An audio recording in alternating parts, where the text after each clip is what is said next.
everyone, and welcome to Your Today.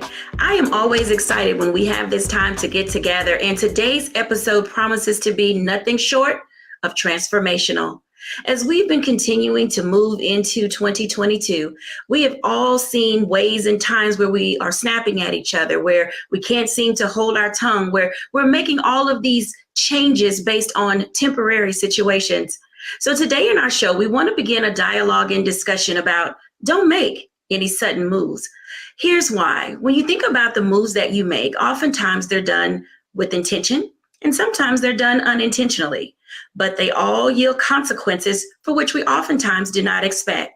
So today, welcome to A Balanced Life. I am equally excited about our first guest that we have today, Dr. Tierney Hodges-Murad.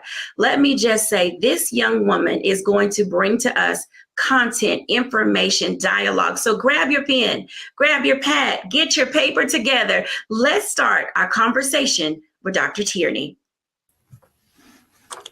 Hey, Dr. Tierney. Hey, Dr. Jacquie, how are you? I am doing good. I am so excited that you are here. So tell our audience about yourself. Wonderful, wonderful. Hey, everyone. You're excited that I'm here. I'm more excited to be here. Thank you so much for having me on this amazing broadcast. So my name is Dr. Tierney Hodges-Murad. I am a professional life coach. I'm a professional speaker. I am a consultant. I am a wife. I am a daughter. I wear many hats. I'm mom to a fur baby.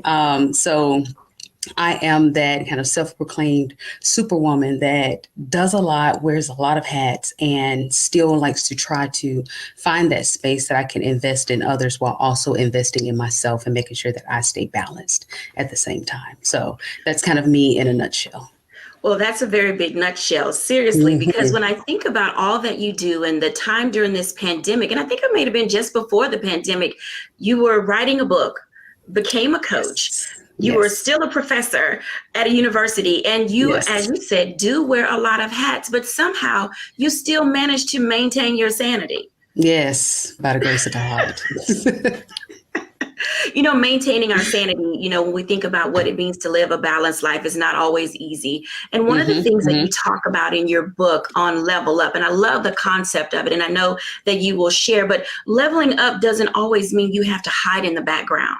It doesn't necessarily mean that you have to shrink from who you are in order to make other people happy. So share with us a little bit about what leveling up looks like, and then also the time that it takes to slow down your pace so that you can become the best at what you do. Absolutely. So first things first, let's address kind of what is leveling up, because I think a lot of people have a lot of definitions for that. But oftentimes when we think about leveling up and we're kind of charting the course for our next level, we focus heavily on the external aspects, right? Obtaining the degree, securing the job, climbing the corporate ladder, finding the mate, having the kids, losing the weight, and the list goes on and on and on and on.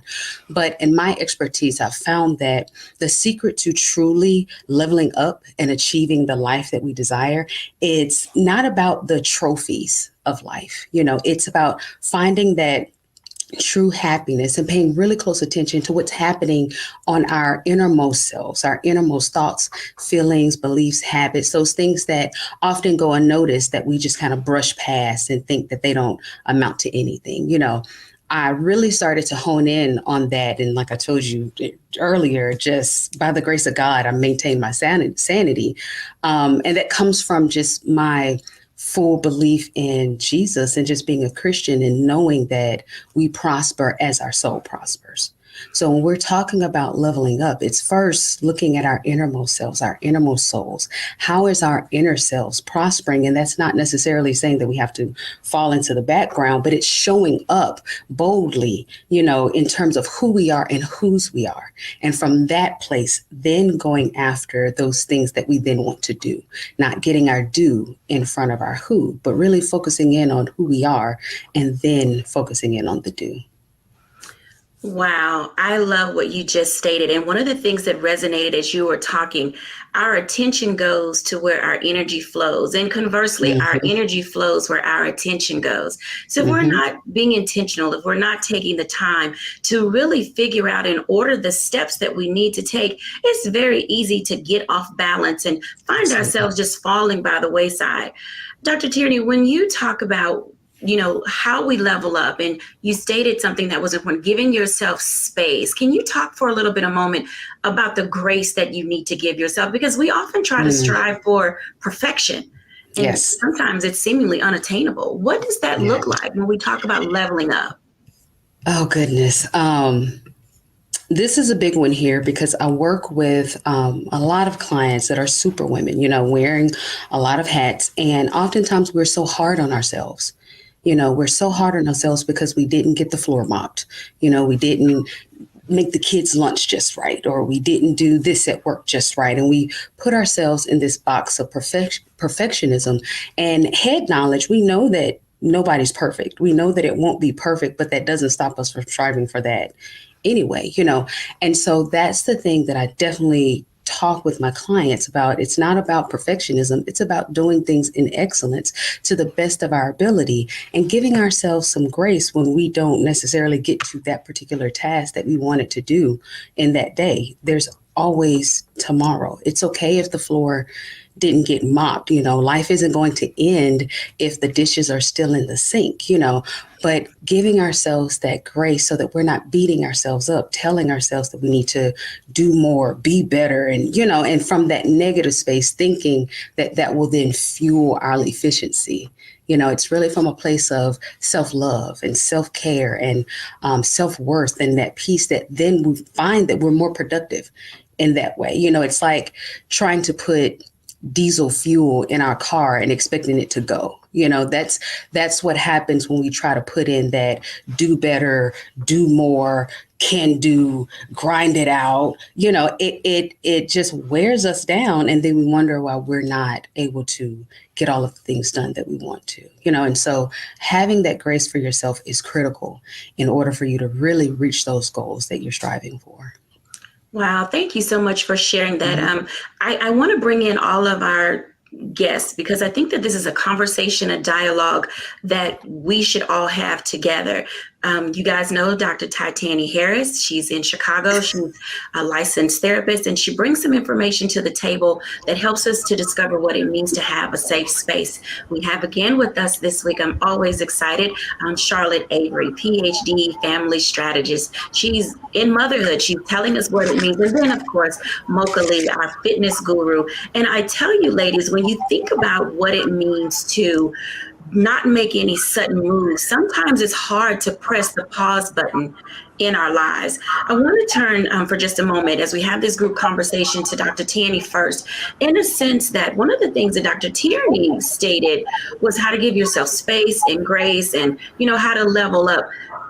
Oh my goodness, Tanny, can you talk to us for a few minutes about how powering down and possibly seeking wise counsel from a therapist can aid us in knowing how not to make sudden moves and fall into traps of our vices? Yes, hello everybody, and Dr. Jacquie. I received the future Dr. Tanny, not yet, but it's in the making, as I am a licensed clinical social worker and psychotherapist. But yes, I think initially when we think about when to seek counsel, I always tell clients how to recognize when you need to seek counsel is recognizing when enough is enough, right? As Dr. Tierney talked about, especially as women and being in that superwoman role as a mother, as a professional, as an entrepreneur, I think the first thing is to realize, like, when you're in that state, do I feel emotionally drained, right? That's one sign. Another sign is, do I recognize myself, right? Do I recognize myself in this moment? Something else is, am I making excuses for myself or for others as these things come along? And then if you find yourself not that you have to always be happy, but if you're rarely happy or filled with joy, I think those are some of the signs to let you know that it's time to seek counsel in those moments. Ooh, ooh, let me Mhm. unpack that for a second. Mhm. All right, y'all, think Mhm. about that That's for a second, good. okay? That's good. That's good stuff. Did I go too deep? You hit I right. need to Yes, unpack that because she said your warning signs are when you're not happy or unfilled with joy. And oftentimes we just run past those emotions like they don't even matter. Yep. Oh my goodness. So Mocha, talk to me for a minute about that because, and Mocha, I love you. Now today, I'm not even gonna ask you to do any fitness. No workout today. Maybe. It depends. We're gonna find out because I wanted to hear your voice about that perspective of running too fast too soon. Sometimes people can push themselves to limits that are beyond their own capacity. How detrimental is that to us both mentally, emotionally, and physically? So this is the best conversation ever because I have so many clients who are doing just what we're talking about. Dr. Tierney said wearing themselves out. I call it burning the candle at both ends. And sometimes those of us who are A-type personalities, we just can't help it. It's like we just go, go, go, go, go. So I would say the 3 tips that I give to my clients over and over again is simple. First of all, get your sleep. Go to bed. Can you just take your butt to bed, please, and stop piddling around at night? It's almost like I know that there's stuff that has to get done, but at some point you just have to shut it down because the sleep is where your body is repairing itself, and so you have to get the sleep. It's crucial. And if you get the sleep, guess what? You could wake up early enough to do what? Get your prayer and meditation in first thing in the morning to start your day. Because if you wake up, hit the alarm and just start flying, you haven't even rooted and grounded yourself and asked God, okay, what do you want me to do today? So the sleep is important. That morning meditation is crucial.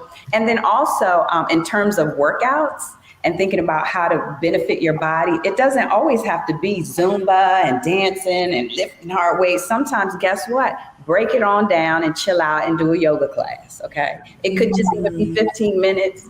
Breathing, that heavy breathing is just essential. It's good for stress relief.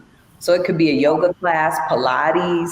I just really enjoy helping people do those type of movements and workouts and classes because your body needs it. Your mind needs it too. So that's really my advice in terms of just thinking about how to slow down and put yourself first. It's all about prioritizing. It really is. Wow. Let's talk about priorities because the amazing Charlotte Avery, wife to 1, mother of 7, when you think, Charlotte, about how you prioritize and blend your day with all that you do in being Charlotte Avery, how do you not make any sudden moves when you're having to tend to the needs of so many, including Charlotte Avery?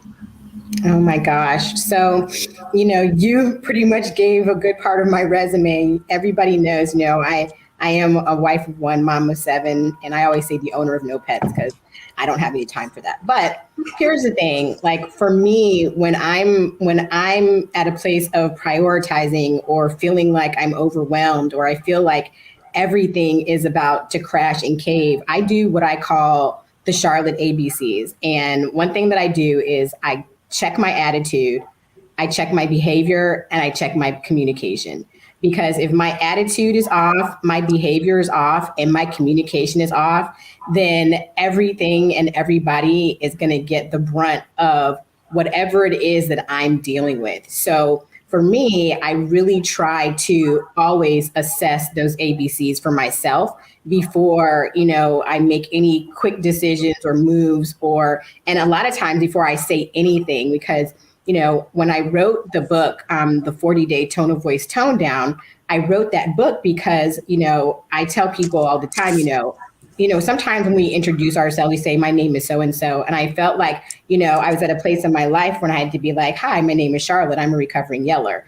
And, when I had to check myself and I had to check my mouth and my behavior and everything that I was doing and seeing how toxic it was in my household, not because of anybody else, but because of me, then it really changed the game and how I was doing everything, not only for myself, but for my family, for my clients, and for other people. And so I really just had to, put those ABCs in place so that I could now say, okay, what are my priorities? Because what I found is that when I'm overwhelmed, it's usually because a priority or something is out of balance or out of sync, or I'm doing too much, or I'm feeling inadequate about something.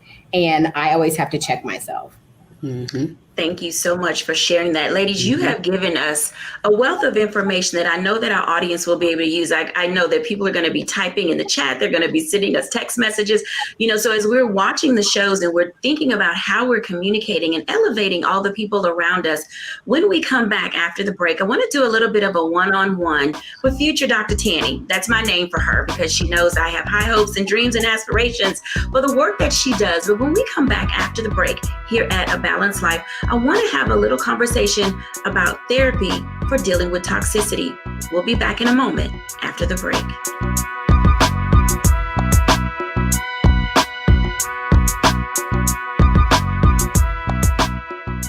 I'm Deborah Owens, America's Wealth Coach, and my new show, Get Wealthy, focuses on the things that your financial advisor and bank isn't telling you, but you absolutely need to know.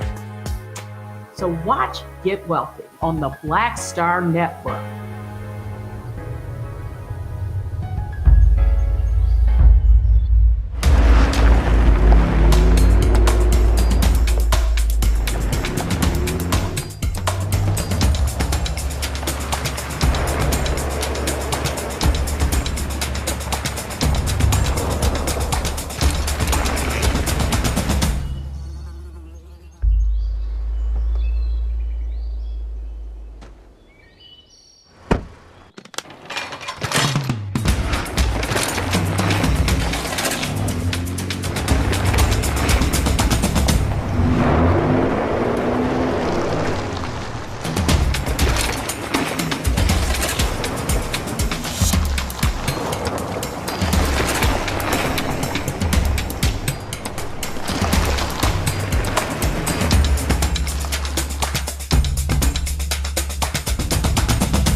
Black Star Network is here. Oh, no punches! I'm real revolutionary right now. Support this man, Black Media. He makes sure that our stories are told. Thank you for being the voice of Black America, Roland. Stay black. I love y'all. All momentum we have now, we have to keep this going. The video looks phenomenal. See, this difference between Black Star Network and Black-owned media and something like CNN. You can't be Black-owned media and be scared. It's time to be smart. Bring your eyeballs home. You dig?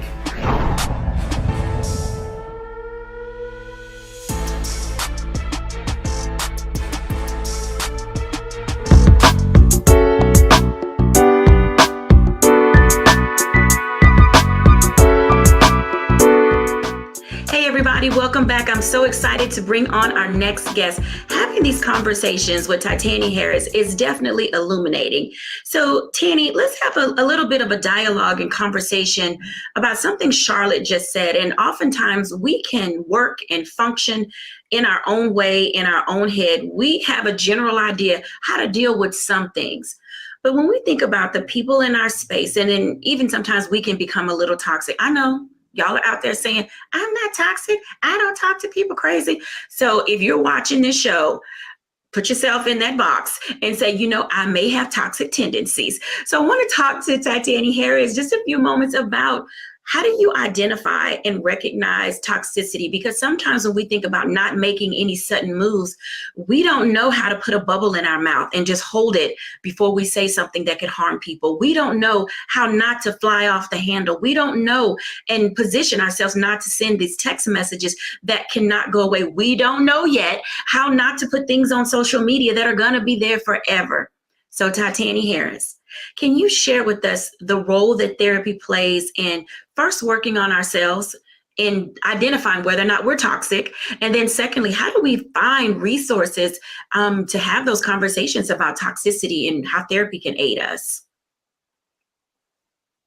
And I often get asked this a lot by clients. So one of the things I talk to folks about is what toxicity is, right? So I think always the first thing is to look at self, right? Especially when we talk about our relationships with others. So before we send that text message, before we post that post on Facebook, before we curse that person out, ask ourselves, are these feelings real and where are they coming from, right? Where are these feelings coming from that I want to go off on somebody or be angry or be upset? That's one thing.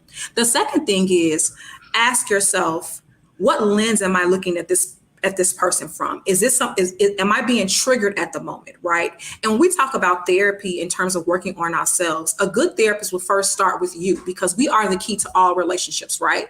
And we know that it takes two people to make a relationship work. And also a lot of our issues become relational. And what I mean is they're often related to someone else, whether it's a family member, somebody at work, a significant other. Those issues often start with another person. Wow. So our issues sometimes stem from within.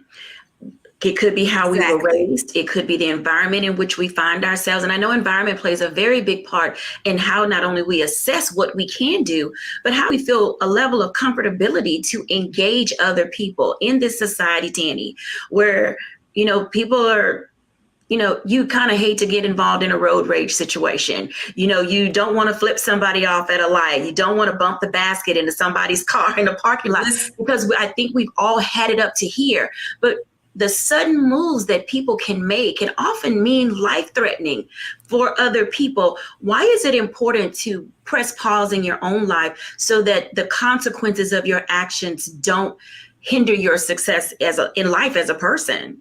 I think you just touched on it. The consequences of your actions will hinder yourself. You just said that. And so oftentimes we're very impulsive, right? Because we're rushing, we're trying to get from point A to point B, and these emotions are kind of just caught up. And so I think it's acknowledging what's happening for yourself in the moment. And a lot of times we do need therapy, right? We need that space and that person to help us sort of process what's happening for us. Very nice. So for just a few minutes, Mocha and Charlotte, you guys are parents, and I want to phrase this just right. So Tanny is not a parent. I'm not a parent. Not biologically. Yes, not biologically. Tierney, we're mothers to all. We don't have kids. So, but when I think about the conversation that we're having, I'd like to hear from the parents about how do you help your children, one, know they're in a safe space with you to talk about whatever they want to, but how do you instill in them the values of the home to then take out to the school, to their organizations, to their athletic clubs? Because a lot of it does start at home, and what you model as parents. I know you don't want to get that call from the principal. So share with us, how do you help your kids not make any sudden moves and just press pause for a moment? So I would like to address that. There's a scripture in Proverbs that says a man without self-control is like a house with his doors and windows knocked down.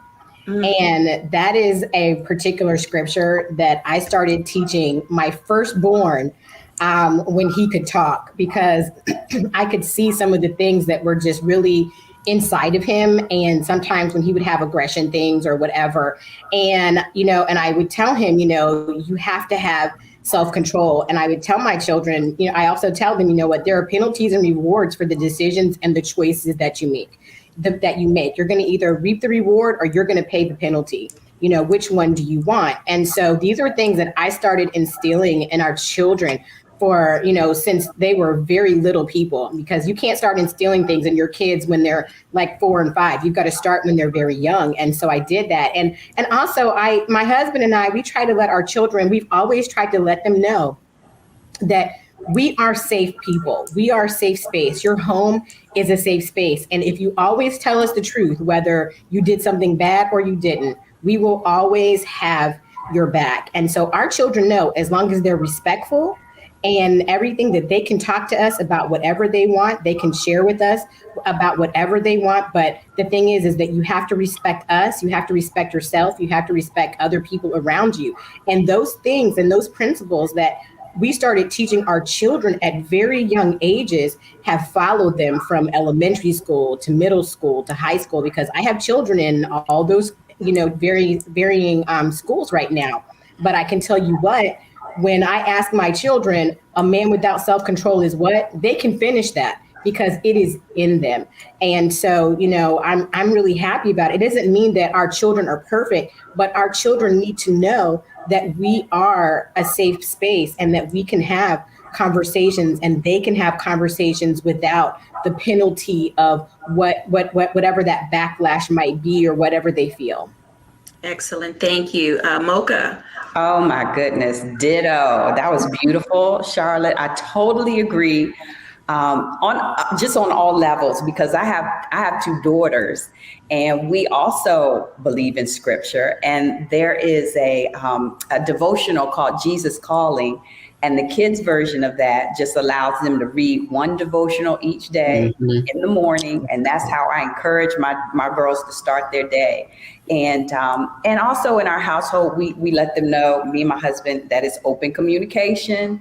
You know, we have to be able to talk, and especially as these teen years are creeping up on me, I need to let my girls know that they can come to us and talk. And then, of course, you know, I can't help myself, but I encourage all parents to get their children involved in sports. And that's simply because there's something about being an athlete, or at least being somewhat, you know, involved in activities such as sports, that gives you a sense of confidence and teamwork, and you know, and it's just it's a good way to let off steam. So of course I have some little scholar athletes in my house, and I just love what Charlotte said about instilling those Bible verses, because at the end of the day, they just have to know they can, you know, that Jesus is the one who is guiding them and helping them and directing them. And they just need to keep that in mind, so that they keep that little bit of fear also, because that's where the respect comes. Absolutely. That anxiety that children often feel when they're in that space of unknowing, when they don't know who to turn to. And I know, Mocha, I said I wasn't going to ask you to do any workouts, but I know that there are a lot of viewers who are like, I'm not a believer, I'm not a Christian, and you've given me scripture. And I identify and recognize that there's God's law and there's man law. So the consequences of just society and the rules of engagement and what you need to follow are very important. But for parents who are dealing with children who do have anxiety, who have panic attacks, and don't necessarily know how to press pause, put a bubble in their mouth, or even just know how to express themselves, what are just a few workout things or tips that you have to help children calm themselves down so that they can find a safe space to begin to articulate themselves? Oh, wow. Yes, the calming comes from the breath. And literally, I just can think of an example last year when my daughter who's a gymnast, was flipping around in the living room and fell in a strange way on her neck. And literally it kind of caused a spasm. And I immediately just went, that's the first time I saw her literally panicking. I said, okay, Joy, you have to breathe, inhale through your nose, exhale out of your mouth. And literally we had to just sit there and breathe. And it's just something about the breath and focusing on an inhale and maybe even a pause at the top and then an exhale. Breathing is so good for children with anxiety. Visualization, helping them think about other happy places that they've been. And then sometimes just distraction factors. So for example, with yoga and workout, if you ask a child to do the tree pose, most of you guys know what the tree pose is. It's when you have your hands up and your foot on the side of your leg, and it's wobbly, but you're forcing yourself to really focus and be intentional about tightening your body, and things like poses force you to just be in the moment. So when you're in the moment, you don't really have time to be thinking about whatever just made you fearful or what you're afraid of in the future. You're just in the here and now. And being still and being in the here and now is just something I wish I had learned it at an earlier age. So I'm really trying to teach my children that now. And even when I just teach group classes to kids, it's all about being in the moment and learning how to breathe. Breathe through your anxiety. Now that's a really good tip. Breathing through your anxiety. Can I add to that?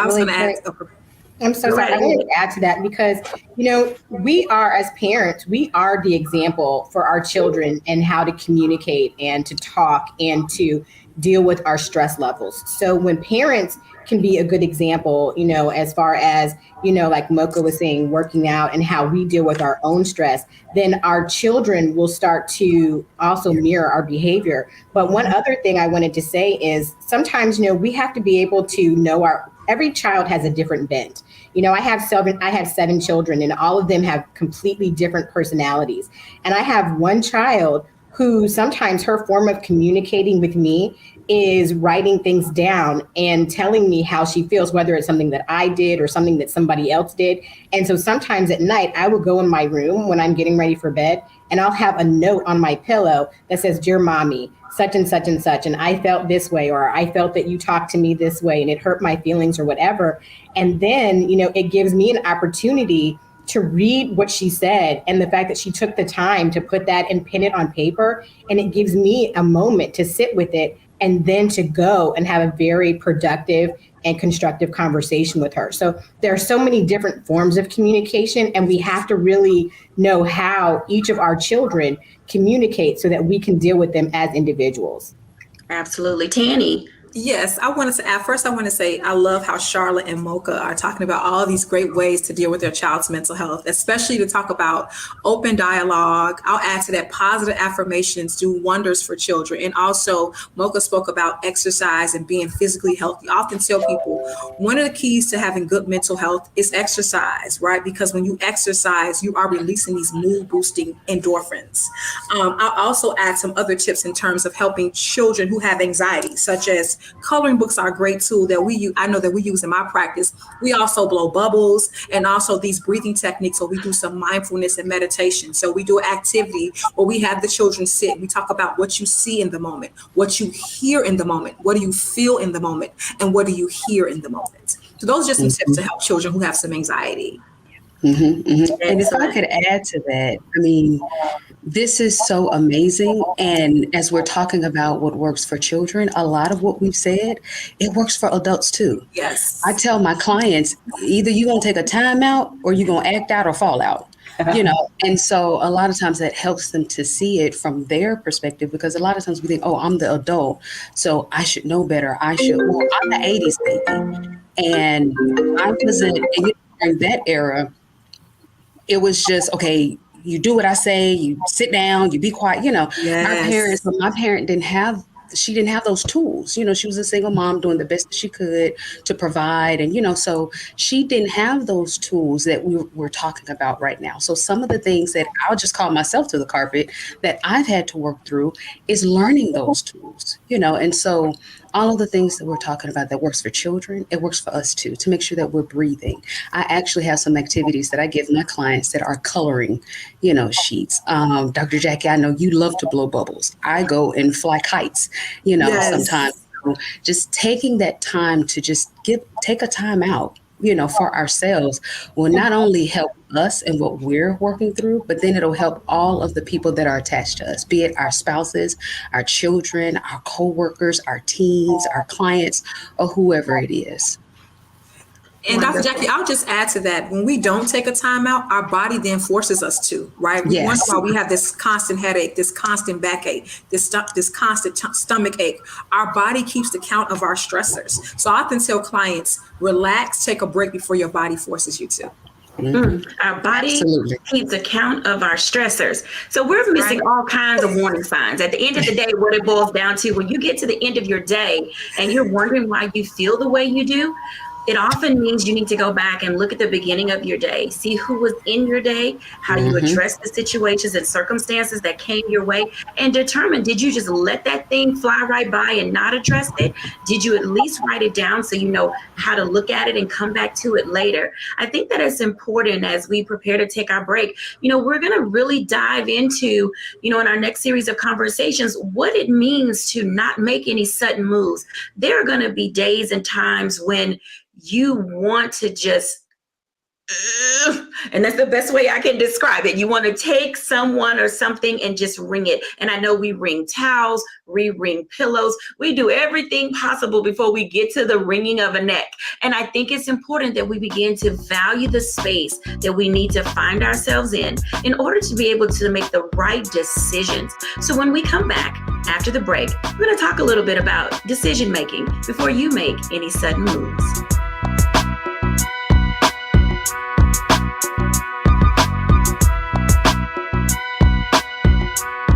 Pull up a chair, take your seat. The Black Tape with me, Dr. Greg Carr, here on the Black Star Network. Every week, we'll take a deeper dive into the world we're living in. Join the conversation only on the Black Star Network.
Folks, Black Star Network is here. Oh, no punches! I'm real revolutionary right now. Support this man, Black Media. He makes sure that our stories are told. Thank you for being the voice of Black America, Roland. Stay black. I love y'all. All momentum we have now, we have to keep this going. The video looks phenomenal. See, there's a difference between Black Star Network and Black-owned media and something like CNN. You can't be Black-owned media and be scared. It's time to be smart. Bring your eyeballs home. You dig?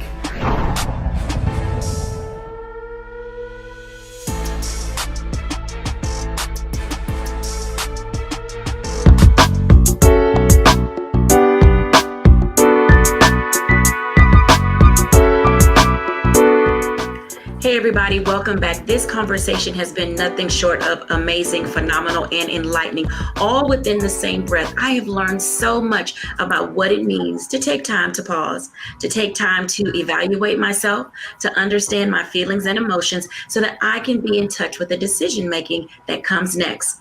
As we invite our group back, I want to have a small conversation and dialogue, and I know it's going to be impactful. So ladies, let's talk for a second. And if you could give one or two things each about why making decisions when you're not heated is important, because oftentimes our sudden moves come from being exacerbated when we've had it up to here and said enough is enough and I'm done with it. So why is it important to have a cooler head when making decisions? I'll start with Tanny. For one, oftentimes we make decisions that are based on our emotions. We're not making the best logical decisions, right? So one of the things I teach clients is, listen, when you're upset, ask yourself, what is it that I'm feeling? Is this real? Let's relax and calm down and think about this logically, because when we're calm and we have our emotions in check, we can make the best decisions for ourselves. So it's important to not be led by your emotions, but to be led by your logical sense, in a sense. That makes sense. Okay. I love that. So Charles Stanley had this acronym called HALT. And Charles Stanley said, don't make any decisions when you're hungry, when you're angry, when you're lonely, and when you're tired. Because when you make decisions during those moments right there, you are most likely about to make a really bad decision that you're going to regret. And so I would say take that acronym with you and don't make any decisions when you're hungry, when you're angry, when you're lonely, or when you're tired. I love that. And I was going to say, I'll add to that something that I always tell my clients is ask themselves, are they responding or reacting? Because those two are totally different. Oftentimes, if we talked earlier about being triggered, if our emotions are, at the forefront, then we're just reacting. And that could be whatever it is that we're doing, saying, it's just an immediate reaction to whatever is happening. But when we stop, take a pause, allow our emotions to calm down, and as future Dr. Tanny just said, really think logically, about it, then we will have a better response to whatever, is happening. And from that place, then decide what it is that we need to do. And sometimes that reaction is what we want to do. What I want to say is what I want to do, and that's not necessarily what we need to do. But when we take a pause, then we can decide, how do I need to respond to this? And see, what I love is that since we are in a Christian setting, it will be the Holy Spirit that'll sometimes jerk you back, because I know there were times that, because we've been talking about being logical, but sometimes in the heat of the moment, it is so hard to be logical. And for me, I'm like, oh no one will disrespect me, so I'm going to say it this way, and so it's hard to pull back. But I've noticed when I start that day with meditation and I really say, God, order my steps, there have been times that I'm like, oh, wait, did I do what my grandmama said and really stop and choose my battle? Because you do have to choose your battles every single day. You have to think like, wait a minute, am I really about to create the situation that's just going to make everything even worse? So I just think all of it comes with maturity. And if we do slip up and pop off, we just got to give ourselves grace and maybe even say sorry to whoever it is, even if it's the children that you kind of, got hot tempered with at the moment. So, yes. And Dr. Jacquie, I'll just add to what Mocha said, because you can have therapy and love Jesus. And so I think that's right. In order to be logical, therapy is a great tool to help you, to teach you those coping mechanisms so that you can have them in those moments, so that you are able to calm down and make decisions when you're in a logical space. And then throw the Spirit on there. And what's that scripture? Lord, put a watch on my mouth. A watch on my mouth and a clock on my mouth and a watch on my tongue. I'm probably mixing it up, but that's where we put the Jesus and the therapy together. So after I say that scripture, then I might be picking up my phone to say, okay, let me call my therapist to make sure, that my spirit and the therapy piece and the logical piece are working together, because they're not mutually exclusive. Sometimes we think that, I just prayed about it. Once I get done praying, then I call my therapist. That's right. Absolutely. I love it. It does require all of those things to work in concert with each other. What we read, what we hear, who we communicate with, the people that are in our inner court, the people that are in our outer circle, the relationships that we have with people, they all play a big part in how we not only perceive what we need to do, but what will be our next step. And oftentimes a misstep can happen when you don't have the right people in your corner, the right people in your court. You want to be able to pick up the phone and call someone who is going to redirect your actions toward a positive reaction or a positive response to what you're dealing with. Because often being able to give yourself the space that you need to breathe, to think it through, to work out what the consequences will be from plan A, B, C, or D are very important when we talk about not making any sudden moves. When we come back after the break, I'm going to have a conversation with Mocha one-on-one just to determine what happens when you make some sudden moves when you're working out.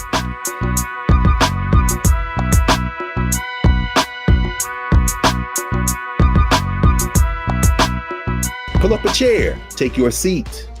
The Black Tape with me, Dr. Greg Carr, here on the Black Star Network. Every week, we'll take a deeper dive into the world we're living in. Join the conversation only on the Black Star Network.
Folks, Black Star Network is here.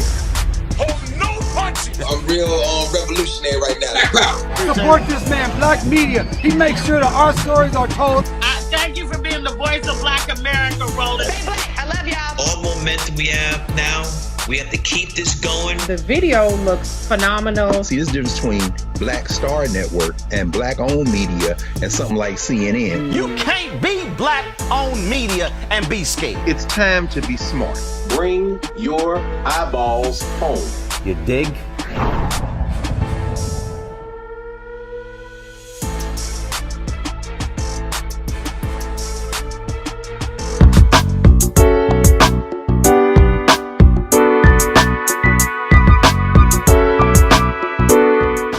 And we're back. Thank you guys for hanging in here with us for this hour that we have on A Balanced Life. I'm excited, as you can see, to have our guest here today. So many conversations, so many things just blowing my mind right now, so many ways. I tell you, you never stop learning how to add things to your toolkit. If you guys get nothing else from watching our show and being a part of the Balanced Life family, let me just say, have people that you can talk to. Mocha, now, I like to work out. I would say that Dr. Tierney likes to work out and Charlotte likes to work out. You know, we kind of get it in from time to time. But, you know, let me see how to phrase this. Because sometimes I can go too hard. I want to get it in and get it over with, and I didn't stretch and I didn't do what I was supposed to do. And I injure myself. And I would consider that a sudden move that people couldn't make. Can you talk to us for a moment about some of the parallels in making sudden moves in life and making sudden moves in your fitness routine that can really cause damage to being able to work out ever? Oh, I'm so glad you're addressing this, Dr. Jacquie, because it's so true. If we are not careful with how we work out, how we exercise, and just being mindful throughout the whole process, then certainly we can get injured. And that is a sudden move. So here would be an example. I love my early bird workout, folks, because those are the clients that wake up, get it over with first thing in the morning, because that way it's done and nothing else can interrupt that idea of getting their workout. However, in the morning, if you're just getting up, your muscles are not quite warm yet. So the warm up is essential. And I'm telling you, so many people just say, you know what, let me just jump into lifting these few weights or doing this, you know, cardio. But it is essential to at least give yourself 2 to 5 minutes of a nice light warm up. And what does that look like? It could just be a walk on the treadmill, a few little, you know, stretches, or preferably something to get your heart rate up. But you have to warm up, because if your muscles are still kind of stiff, then they're more susceptible to injury. And that is absolutely not what we want. It is okay to be sore after some workouts, of course. That means that you have definitely worked the muscles and pushed yourself a bit. And when that does happen, believe it or not, I still believe in that old school remedy of Epsom salt in a hot bath and soak in there for about 20 minutes. And you would just be surprised how that sort of pulls that toxicity out of your muscles, helps you feel a little more relieved. And guess what? You better be drinking your water all the time, because the more hydrated you are, the less likely you'll get a cramp or a Charlie horse. And those are the things that just slow you down. And that's definitely a sudden move. If you've ever gotten a cramp and you're just like, oh, that's that sudden move that you do not want. So we definitely have to figure out how to warm your body up, maybe even stretch after your workout if time allows, and just be mindful that the older we're getting, the more we have to actually be careful.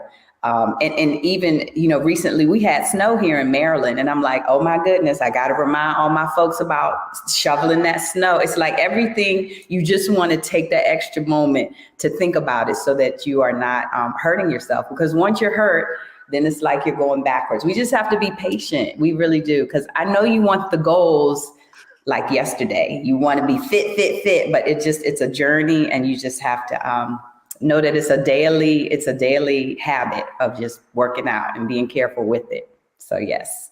You used a very interesting P word. You said be patient with yourself. Ooh, yes. Wow. Patience. You know, I don't know if that's my strong suit. Maybe I have more patience and less tolerance, but either way, I can tolerate a little bit of pain, and you push me hard and I receive that because I know it's done in love. But mentally, when you get injured, it definitely kind of takes the wind out of your sail to really want to do workouts again, to want to try to accomplish your goals, whether they be in fitness or in life. How do you encourage your clients to get over that emotional or mental hurdle? Great question. Great question. All right. So when my clients get injured, for example, one of my clients, Dr. Stephanie, was in such a hurry to go get a COVID test. She literally was like sprinting out of her house, twisted her ankle on the steps. So her ankle is messed up. Now, when you have a messed up anything in your lower body, you can hardly do any cardio. So I said, Dr. Stephanie, for the next couple weeks, you're going to focus on upper body and abs. You know, there's always a different body part that you can focus on while the other body part is healing, because guess what? The healing is necessary. You have to give your body enough time to heal so that you don't just keep hurting it over and over again. Years ago, when I tore my ACL in my knee, I was like, oh, wow, this is the end of the world. Because if I can't work out, I'm going to go crazy. But sure enough, I just realized like, okay, things happen for a reason. So I'll focus on some other muscle groups. I can still do arms. I can still, focus on nutrition. And that really is a time for people to hone in and think about that food part of being healthy, because that's a struggle for a lot of people. So if you're injured and it's slowing down your workouts, now you can really focus and say, hey, I have an extra couple minutes. Maybe I'll meal prep and actually, focus on food. And there's just always other ways that you can get lean and fit, even if you are injured. But like you said, having somebody to talk to is crucial, because otherwise you might get in a little funk and just feel so defeated, like, wow, now I'm gonna have to start all over again. But muscle memory is real. You're never actually starting all over. You're never just completely starting over. But it is hard when you have to get back in the saddle. So just having someone around to encourage you is crucial. I do believe that. Thank you for sharing that. I want to ask Charlotte a question as we're talking about this, because Charlotte, in your book, oh my goodness, that 40-day tone of voice, tone down. And you mentioned a little bit earlier that you were a yeller. A part of, in reading your book and talking and sharing with you, you have this grace about you when you're dealing with your husband and your children, and even with yourself. You don't make any sudden moves when it comes to decisions related to your family. Can you share with us what that looks like from your perspective, and how to just deal with life in general? So, for me, being a yeller taught me a lot. It taught me a lot about counting the cost of everything, because, there's always with every action, there is a reaction, and you don't want we always want the positive impact. We don't want the negative impact. And for me, when I was going through the 40-day tone of voice, tone down, because I had to do it first before I wrote a book about it and took other people on this journey.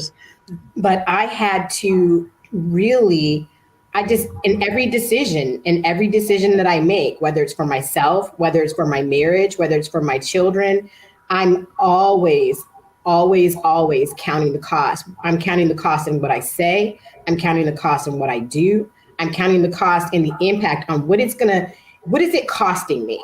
Is it costing me my relationship? Is it costing me my time? Is it costing me my money? Is it costing me my inner peace? And so for me, I go through this whole level of exercise to ask myself, what is it costing not only me, but what is it also costing my family and those around me? Because those decisions that I make or I don't make, they impact everything and everybody. And so I just really try to take the time to not say yes too quick or say no too often, but I really, try to honor it, what I say and what I do and what I allow them to do, so that, we can have the positive impact and not the negative impact on what could actually happen. I definitely thank you for sharing that, because I know sometimes Especially in this pandemic, Charlotte, it's been very difficult for parents to, like you said, say no to their kids because they feel like they're missing out on so much. They want them to have everything. And so much of their youth over this last 2 years, they missed out on a lot of experience. What are a few things that you've done with your kids that others may glean from that allow them to feel like they weren't missing out on growing up during this 2-year period? So over the course of these 2 years, I brought my kids together and we made what I call a bucket list of things that they wanted to do, that I wanted to do, that we wanted to do together as a family. And as we, as the time went on, we would do these things. I mean, and some of them were just like simple things. Somebody wanted a room redesigned, and somebody, what did somebody want? Somebody wanted like a new phone or something like that. So 2 of my older kids got new phones. And then, even though I'm not, an advocate so much of social media, even though I have to use social media for work, but with my older kids, I kind of loosened the reins a little bit, and I let them, get one social media app so that they could feel like, they were connected to their friends and things of that nature. But that social media app also came with boundaries. And then every Friday, we always did Funnel Cake Friday. And so now, because they're back in school, we can't always do it on Friday. So we'll do it with like Sweet Treat Saturday or something like that. But, it's just really, I just really made it a point to be very intentional.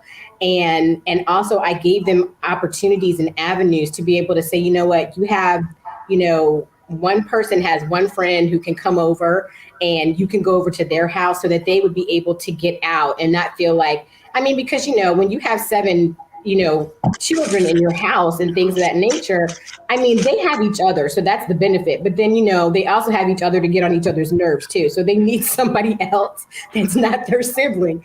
And so we let them get out and we let them do some things. And my son got his driver's license. My daughter's getting her driver's permit. Just so many things. And so I was really intentional about, making memories and being intentional about having experiences versus buying things and stuff like that. That's super exciting. And hopefully on our break, I'm going to ask Charlotte's permission now. One of your kids became a makeup artist while we were on the break, and I can tell you she is outstanding. So you'll get to see some of her amazing work that she has done. When we come back after the break, we're going to have a bit of a conversation and a dialogue about what it means to just hold steady when we're back after the break.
We're all impacted by the culture, whether we know it or not. From politics to music and entertainment, it's a huge part of our lives, and we're going to talk about it every day right here on The Culture with me, Faraji Muhammad, only on the Black Star Network.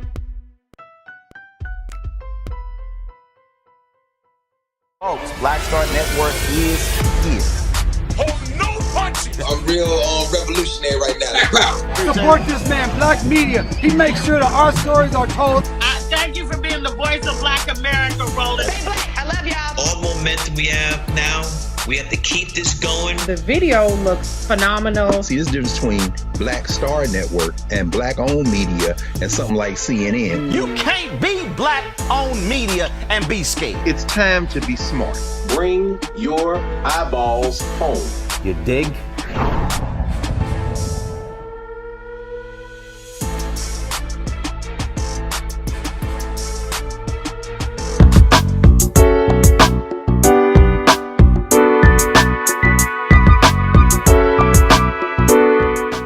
Holding you together is not always easy, but it's something that we have to do. We can't always fall apart at the seams. We can't just fly off the handle. All those adages that we heard when we were growing up.